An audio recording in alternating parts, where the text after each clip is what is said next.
Hello and welcome to Get Hired Live. I'm Gianna Prudenti, LinkedIn's Associate News Editor for Jobs and Career Development.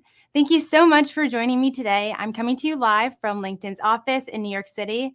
Let me know in the comments where you were tuning in from. Let me know what industry you're working in or maybe what industry you want to break into. And make sure you are networking with each other throughout the show and afterwards. As always, we will get to your questions towards the end, so make sure you're getting those in the comments throughout.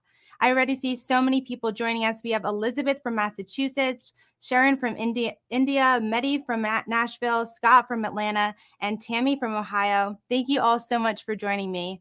We have an amazing show for you today. We are going to be talking about how to overcome ageism. And that's something that affects many job seekers, whether they are early in their careers, like a recent grad going after their first entry-level job, or maybe somebody who's making a career pivot later in life. To tackle that topic, joining me today is Caroline Castrian. She is the founder of Corporate Escape Artist and Career Coach. Caroline, welcome to the show. Hi, Gianna. Thank you so much for having me. I'm so excited. Thank you so much for joining me. I'm so excited for our conversation today. And to start us off, I'd love if you could just tell us a little bit more about yourself and what it is that you do. Absolutely. Yeah. First of all, thank you for having me. Thanks everyone for joining us today. I'm looking forward to hearing your comments and questions and just being able to connect with you today and share my journey. So, just to tell you a little bit about me, I grew up in Chicago, Illinois. I'm a first generation American, so I'm a Latina. My parents came here basically with nothing except their education. And so growing up, education, getting good grades, all that stuff was very important. I grew up with a strong work ethic and really sort of that traditional mindset that you go to a good school, get a good job, climb the corporate ladder, and then at some point, if you save up enough money, you can retire and then really, start to enjoy your life. But what I found is that as I continued to climb that corporate ladder, I wasn't feeling any more fulfilled. And then finally, I got this VP job. I thought I'd made it, making more money than ever and great perks and a great team. And I just thought, there's got to be more. This can't be it. So I'd always wanted to be my own boss, but I didn't know what to do or how to get there. I actually hired my own coach, and that's when I had my breakthrough and decided to become a coach myself so I could actually help people like me who are in that same situation, who feel stuck in their cubicles with maybe a soul sucking job, and really help them realize that they can find something that's offers them that freedom, flexibility, and fulfillment that they deserve. I love that. That's a really great story. Thanks. And to kind of jump into the conversation here on ageism, I would love to start off with some stats, just kind of frame our conversation. And in a recent article you wrote for Forbes, you cited a survey that found that 40% of hiring managers admit to reviewing resumes with age bias, and 80% of them say they have concerns about hiring people over 60 or under 25. And I want to start with that under 25 part. Why do you think it is that young professionals face age bias? Yeah, so unfortunately, and I feel like Gen Z gets the brunt of the stereotypes. It's people assume that they're entitled, that they're demanding, that they're addicted to technology, that maybe they're job hoppers or they ghost employers. So there's a lot of misconceptions out there about younger employees, and also a lot of companies don't have the infrastructure to train new employees. So they want to just bring somebody in that can hit the ground running quickly and establish some quick wins. And so I think that's part of it as well. So when you're early in your career, to get an employer to kind of take a chance on you, especially if they're saying, they're coming in with not a lot of experience, what should Yeah. young professionals be putting on their resume, maybe when they don't have that prior work experience? I know in the pandemic, so many internship programs were Yeah. canceled. So maybe they don't have that traditional internship to kind of help them break into the industry they want to post-grad. So how should they be thinking about, approaching the job search, and what should they be putting on their resumes? Yeah. So it's important to realize it's not just professional experience that's important, especially today, soft skills are really in demand. So leadership skills, problem solving, being able to operate under pressure, flexibility, adaptability, teamwork, all those things are really important. So any experience that you've had, even in your academic life, whether it's sports teams, were you a resident assistant, an RA, were you a tutor, did you travel abroad, do you speak foreign languages, volunteer work, all of those part-time jobs, any of those things, you can offer examples of how you've developed your skills and show that they're transferable to the job that you're applying for. Absolutely. I think that soft skills, piece is so important. And especially over the pandemic, I think with remote work, we've learned, soft skills are kind of taking the forefront if you don't have that experience. And I was just writing a story the other day and it was like emotional intelligence is the top, soft Yeah, skill of the moment. So I think that's that's right. definitely spot on. I want to take a moment to say hi to some more members joining us. We have Carl from Canada, David from Washington, D.C., Caroline from Dubai, Ron from Hi. Minneapolis, Rena from Florida, Nicole from New Hampshire, and Kevin from Nova Scotia. Thank you all so much for joining me today. And make sure you are getting your comments and questions in throughout. We will be getting those towards the end. So Caroline, we always hear when it comes to job searching that it's, who you know, not what you know. And I think that can be intimidating Yeah. for recent grads and other career starters when they're entering the workforce and maybe don't have that network to kind of lean on. So how can they think about building a network kind of from scratch, whether they're graduating and have like alumni to look back on, or, maybe they Yeah. don't have that alumni network to really activate? Yeah.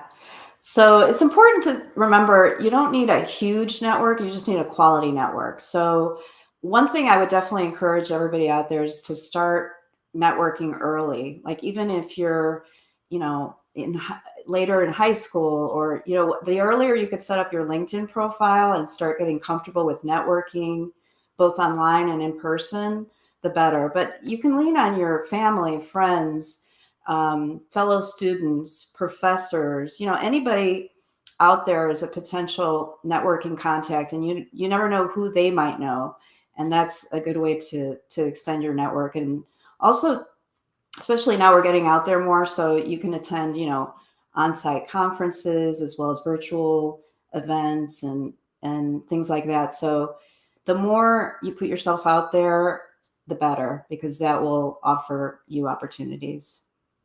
I love the idea of you need a quality network, not a large one. I think that's really great advice. And I want to shift now to, the other side of ageism, which would be for older job seekers. And we have a Yeah. comment here from James. And he says, I was let go after 20 plus years and feel like no one wants to pay for my experience. So, Mhm. that's definitely something that a lot of people later in their careers experience. So, how can they begin to think, how should they approach the job search? And I know in your Forbes article, you said it could be as early as 50 years old that some people experience ageism. So what should they Mm. not be including on their resume? What should they be including when they're applying to jobs, maybe in the second half of their careers? Yeah. So it's important to remember, even if you have over 25 years of experience, you want to keep your resume to 2 pages.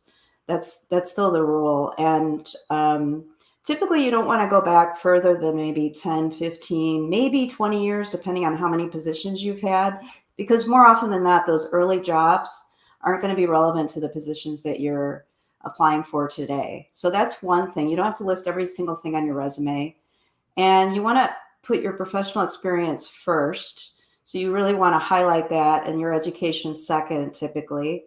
And then, you don't have to list your years of graduation or specific dates necessarily if it's not, because it's really not relevant. So that's kind of another tip. And just lean on your network, because as an experienced worker, you typically do have a larger network, and that's a great way to find a job. So you can lean on that as well. Yeah, we actually have a comment here from Nicole that kind of plays to the idea of not dating yourself with your experience. She says, I cut off the first 8 years of my career from my Yeah. resume for people who wouldn't consider somebody with 28 years of experience. So I think that's definitely kind of what you were just saying. And I think, a lot of times we hear that if you are trying to make a career pivot at any point in your career, but especially, later on, keeping current with, the latest workplace trends. Yeah. And like you said before, soft skills, making sure you're keeping those up to date is really important. So how should job seekers be thinking about, always staying on top of their skills and making Yeah. sure those are up to date so that they can stand out when applying to jobs?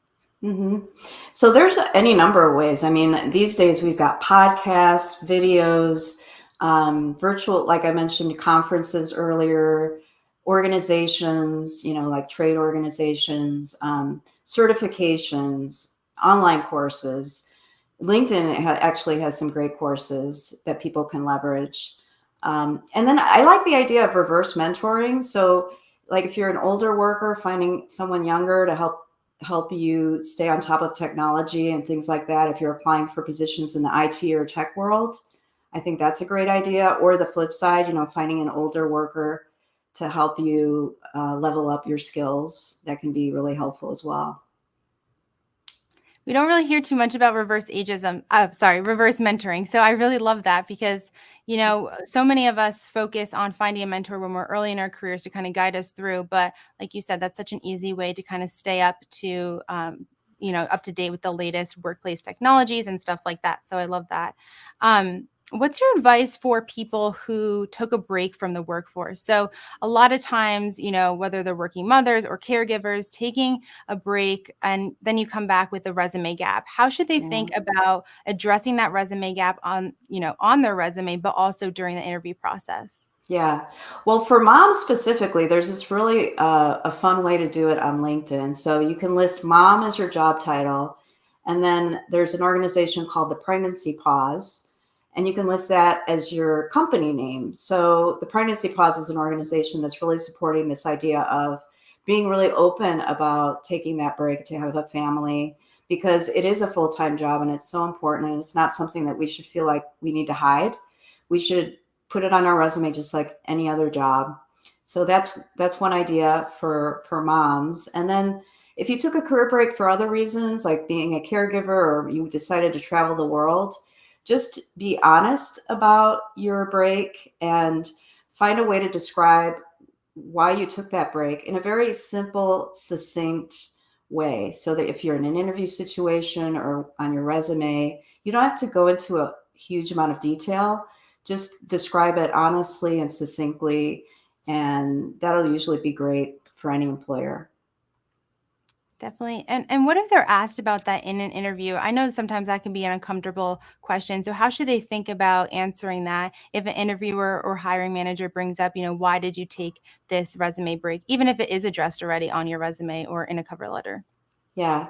So depending on what the break was for, I would just be honest about it. And again, you don't have to make excuses. Or the other thing is, think about what you did on that break that could potentially translate to maybe some leadership experience or problem solving, or you overcame some sort of obstacle. Even if you traveled the world, you might have had some volunteer experience or some other type of experience that you can highlight to really be able to leverage that.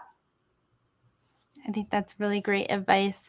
And, in your Forbes article, you mentioned that sometimes older job seekers can be asked kind of uncomfortable questions during the interview process. So, what questions should they be preparing for, and how should they approach those questions if they are asked?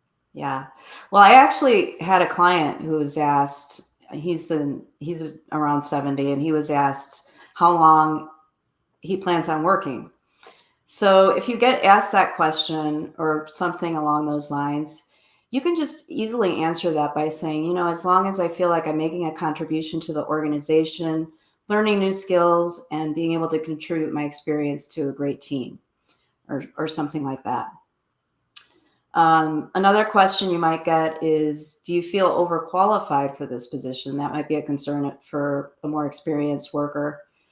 And again, you just want to let them know by saying something like, at this stage in my career, I'm really looking to challenge myself, learn new skills, and be around a team that energizes me, or something along those lines. So they just want to know that, you're at this stage, you're not looking to be CEO. You just want to continue to learn and grow and contribute. Absolutely. And I think when it comes to the actual job postings themselves, sometimes if you're early in your career and you see something that, requires 3 years of experience and it's considered entry level, Mhm. that could prevent you from applying. And I think also when you're later in your career, maybe it's less years of experience that you need and you seem overqualified. So should you still, whether you're early or later in your career, should you still apply to those roles if you don't fit the experience requirement exactly? Yeah. So the two questions you need to ask yourself are am I qualified for the job? Can I do the job? And the second question is, would I enjoy doing this job? If the answer is yes and yes, then you should definitely apply. One thing we need to realize is that these job postings are often nice to haves, not must haves. They're not necessarily all going to be checkboxed off. I think hiring managers realize it's a wish list and they're just looking for the best candidate. So you have nothing to lose by applying. And if you get an interview, great. If you get the job, even better. I love that. And I think that's very helpful because a lot of times, especially I think for people early in their careers, that can prevent you from applying to a lot of jobs. So I think Yeah, that's really great advice. And we have a comment from Karen that kind of goes back to the resume gap. She said, caregiver applies to me even though it's not my full-time role, hoping that listing it will address my work break. Keep hearing it's the best job to have while looking for one. So it is. Karen, sorry, definitely make sure you get that on your resume for sure. And Caroline, before we get into member comments and questions, I want to ask you, if you could share one piece of actionable advice for job seekers to take away from this conversation today when it comes to combating ageism. Yeah, so if there's one thing I want you all to take away from today, it's that yes, ageism in the workplace exists. And so when you're going through that job search, just use the strategies that we've talked about today to position yourself as the best candidate for the job and sell yourself. But at the end of the day, if the age is really something that gets in the way, that's not a company that you want to work for. And the good news is you're only looking for one great company and one great job, and you're one person. There's lots of great companies out there. I talk to them every day. So just don't stop looking, keep searching, and you'll find that amazing job. Yes, being your own advocate and staying motivated is definitely very helpful. So, love that advice. And now let's get to some member questions. We have a ton of people in the comments. Roy is asking, how do you overcome the perception that older worker is slower or less ambitious? Yeah, so I think communicating that you're constantly learning, that you're in a learning curve. They want to understand that you haven't been stagnant. So kind of going back to our keeping your skills current, showing that you're still, taking classes and learning, taking these certification courses, or depending on what career we're talking about, and showing that you're flexible and also that you're open to feedback. That's often a concern with older workers, is that you're not going to be open to feedback and things like that. So just making it clear to them that you're open to that and that you're willing to always be better and learn. Definitely. And we have a great question here from Hope. And I think this is something that probably a lot of job seekers at some point consider. She says, what are your thoughts about starting a business later in life rather than trying to look for a new job? What are your thoughts on that? Well, personally, I love that idea because I started my business at 47. So it's never too late to start a business. And there's never a right time. It's like having a baby. There's never a right time to do it. You're always going to feel the fear. The fear never goes away. The point is to acknowledge the fear and continue moving forward. So if there's something that you really want to do and that you're passionate about, go for it. Definitely pursuing your passion is so important, and Yeah. learning from your experience, I think will hopefully help Hope as well. And Michelle wants to know, if you're willing to take a more entry level job to get your foot in the door, does it make sense to include that all your experience on your resume after all? So I think that kind of goes back to the job posting when you seem a little bit overqualified.